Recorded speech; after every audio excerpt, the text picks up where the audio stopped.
Hey guys, what's up? This is Nervin16 Retro Kid on all the other major live streams. Nervin16 here on YouTube. I kind of got some bad news. I couldn't find the figure in time, so I'm just gonna talk about the book. When I do, I'll call it as like a bonus video to this week, and something else in the end, which I will address. Before even I get to the story itself, I'll get to a Amazing Spider-Man 2 correction on my vlog. Like I said in the vlog, I don't know the actor's name who plays Harry Osborn in the movie.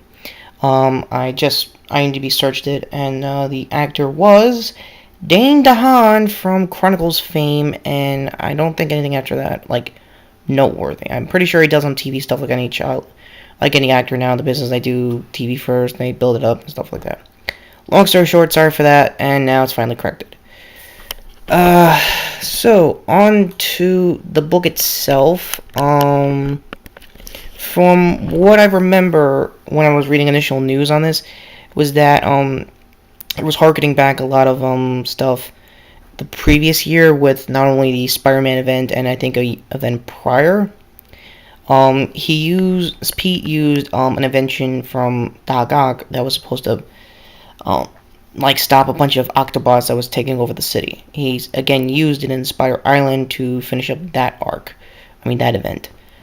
And I think it was more than once. I think like 3 times. I don't know what was the first time or something in between. I haven't read that into the books because I've been, like I said throughout this weekend, on and off fan of not only the books but some of his television properties. And if you're wondering, yes, I am aware that Ultimate Spider-Man existed and Spectacular. And I would probably have to watch both to see which is the better show. I know everyone's gonna say, ooh, Spectacular is better. Like, I understand, but I also want to give the other guy a shot. So yeah, I'm gonna set up the story, at least for the whole structure of the book. The book was about 31 issues. It was pretty much all last year to now. Basically what happened was Doc Ock was dying the year prior and thought of a master plan to get back at Spider-Man, which was, as you obviously have probably seen if you've heard anything about it, he did swap brains with Peter when he was dying. The long story short about that is that he was just getting critical injuries from all the years of getting not only taken down by Spider-Man with his plans, but like other superheroes in between that he probably teamed up with. So as he was just rotting away, he's like, you know what? I'm just gonna get back at him the only way I know how. And it was obviously to swap brains with Peter, and just when he's about to die too, to just really drive it in. In the end result, Pete's a small fracture of Pete's brain stayed with his now possessed body. To just cram in why he does what he does to just show a big splash page of every event of his life, from Gwen's death to everything in between, symbiote suit. And not only that, Pete was also going to get a lot of inside knowledge of what made Ock the way he was today.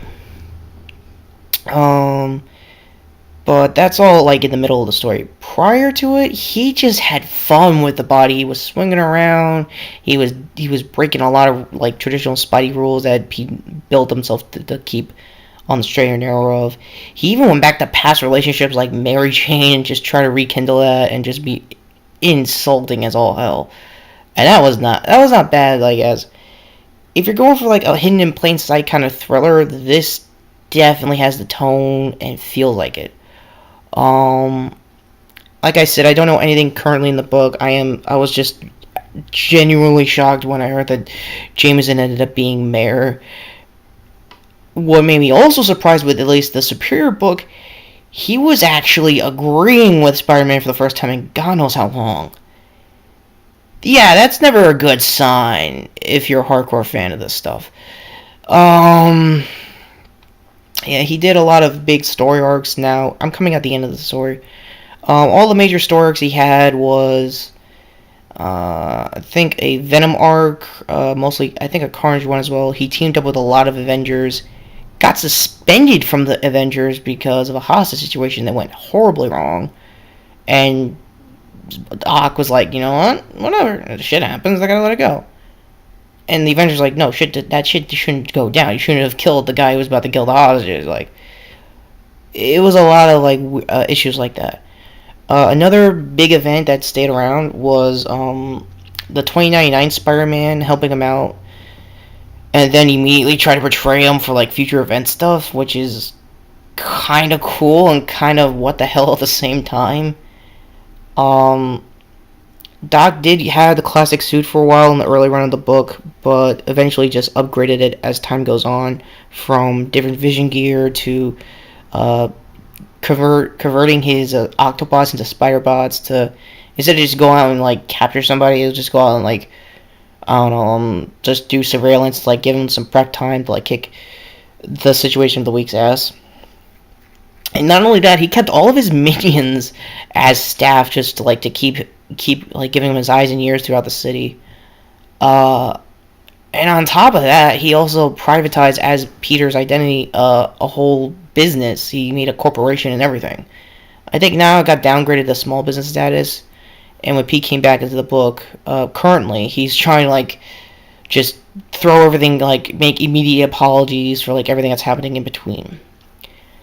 Now, how he came back was the final arc, at least main book wise, was a goblin story of just screwing with his brain some more, just going into like the fear perspective, like a lot of the goblins tend to do.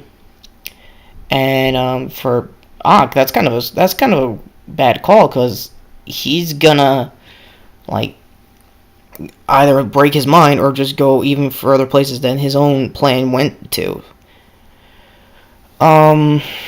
He also did have his own relationship with I don't want to with a crap. I don't know how to put this. Just someone in the university who is a little person, and she's cool. She sounds like she's a straightforward character, and I'm all for diversity, as I always will be with Marvel books. Hang on. And it looked like he was going like very serious at the end of the book. And now I think Pete now has like to cover like all like the lies that Aqua's normally doing, just so that she obviously doesn't tell her that, oh, I'm Spider-Man, oh, I'm also Doc, and stuff like that. Now Pete has to do a double duty for that as well, which kind of sucks.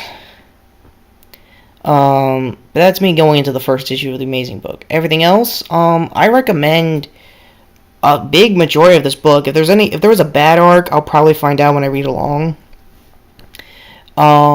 Suit wise, I kind of like the suit. It's a mix of like a lot of things we've seen, just with the big octo eyes, to like help him vision himself into the battle.